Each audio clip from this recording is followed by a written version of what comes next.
사무엘상 8장 10절에서 22절 말씀입니다. 오늘 말씀은 사무엘이 왕을 세워줄 것을 요구하는 이스라엘 백성에게 왕의 제도에 대해서 설명하고 백성들이 선택하도록 권하는 것을 내용으로 하고 있습니다.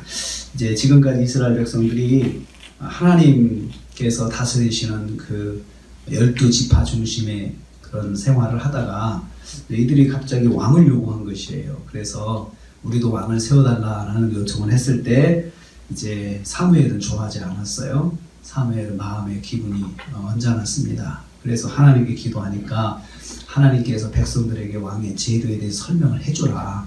그리고도 요구하면 어쩔 수 없는 거 아니냐라고 이렇게 하셨는데, 그래서 왕의 제도를 지금 오늘 말씀에 설명하고 있는 것입니다. 사무엘은 왕의 제도가 무엇인지 설명을 시작합니다. 왕의 제도는 왕을 위해서 아들과 딸을 바쳐서 왕을 섬기게 하는 것이다, 이렇게 설명을 했습니다. 그래서 아들들은 왕을 위해 군사가 되고 11절 12절 말씀이요, 딸들은 왕의 시중이 되어 왕을 섬기는 것이다, 13절 14절 이렇게 설명을 했습니다. 그리고 왕을 위해서 제일 좋은 것을 바쳐야 합니다. 제일 좋은 것을 왕에 바쳐야 하고, 세금도 왕을 위해서 바쳐야 하고, 14절 15절 제일 좋은 노비, 제일 좋은 아름다운 자녀, 그리고 제일 좋은 나귀들을 왕에게 바쳐서 섬기는 것이 왕의 제도다라고 설명을 했습니다. 한마디로 왕의 종이 되어 왕을 위해 모든 것을 바쳐야 하는 것이 왕의 제도라고 설명을 해 주었습니다. 마치 하나님을 섬기는 것하고 똑같죠? 그래서 우리는 이 말씀으로 깨닫습니다. 하나님을 왕으로 섬기는 것이 바로 이런 것인데, 정말 하나님께는 제일 좋은 것을 드려서 섬기는 것이다 라는 것을 빗대어 설명을 하고 있습니다. 그래도 백성들은 왕을 요구하였습니다. 18절에서 20절 말씀입니다. 왕을 섬기다 보면 왕으로 말미암아 이제 원성이 생길 것이다. 어떤 왕은 나쁜 왕이 돼서 그 욕심 많고 악한 왕은 다 뺏어가고, 그래서 백성들을 고통스럽게 할 것인데 그때 백성들이 하나님 앞에 부르짖을 것이다 라고 말을 합니다. 그래도 그때는 하나님 응답하지 않을 것이다. 왜냐하면 너희들이 선택한 것이니까 너희들이 고통을 당하라는 거죠. 그래서 자기들이 결정한 거, 자기들이 고집을 부려서 결정한 거에 대해서는 자기들이 책임을 져야 한다는 것입니다. 그래도 백성들은 왕을 세워달라고 요청을 합니다. 그래도 좋으니까 왕 세워주세요 라고 요구를 했습니다. 왕의 제도로 인한 고통을 감수하겠다는 것입니다. 다른 나라들처럼 왕을 세워야겠습니다 하고 고집을 부렸습니다. 19절 말씀이 그랬습니다. 왕을 세워서 왕이 다스리고 왕이 전제 문제도 해결해주는 그런 것을 우리는 기대하고 있으니까 그렇게 해주세요 라고 했습니다. 지금까지 하나님께서 해결해 주신 문제를 이제는 왕에게 의존하겠다는 것입니다. 성도는 다른 사람들이 어찌하든지 성도의 길을 가는 것이 바로 성도입니다.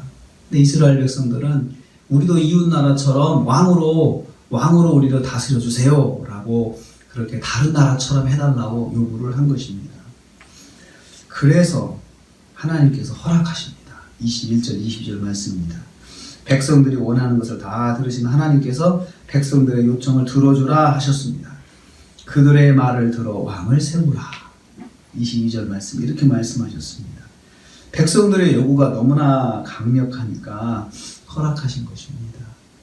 우리도 믿음 생활하면서 내 고집으로 하나님 그렇게 해주세요, 하나님 그렇게 해주세요, 그럴 때가 있거든요. 그러면 하나님께서 말리지 않으시고 그럼 그렇게 해라. 그런데 거기서 오는 그 고통은 네가 감당해야 된다, 나중에 책임져라 라고 그렇게 말씀을 하시는 거죠. 하나님께서 백성들이 고집을 부르며 강력하게 원하는 것을 들어주셨습니다. 그 길로 인해 고통이 올 것을 알려주셨는데도 백성이 고집하니 허락하셨습니다. 하나님의 말씀보다 자기 고집으로 나가는 것을 그냥 놔두신 것입니다. 우리는 이것을 통해서 깨닫습니다. 내 고집으로 하나님 말씀 넘어가지 않게 하옵소서. 정말 내 고집으로 하나님 말씀이 넘어가는 것은 참 우리가 고통을 감수하는 것입니다. 우리도 그럴 때가 있잖아요. 이거 하나님 말씀 이런지 아는데 나는 그것을 원치 않는 거예요. 내가 싫은 거예요. 그래서 하나님 말씀을 순종하지 않고 내 생각대로 한번 해보겠습니다 이럴 때가 있는데 그런 일이 없도록 해야 된다는 것입니다. 우리는 성도는 남들이 어찌하든지 나는 하나님 말씀 안에서 살아야겠다 이런 마음을 가져야 합니다. 그래서 오늘 하루를 살면서 내 고집으로 하나님 말씀을 넘어가지 않고 또 남들 따라서 하나님 말씀을 넘어서서 남들처럼 그럼 살아야겠다 이런 마음을 갖지 않고 오직 하나님 말씀대로 하나님께서 내게 말씀하신 대로 아멘 하고 따라가서 순종해서 오늘 하루도 승리하시고 또 한 주간도 승리하시고 또 건강하신 한 주간 되시기를 주님의 이름으로 축복합니다. 기도하겠습니다. 하나님 감사합니다.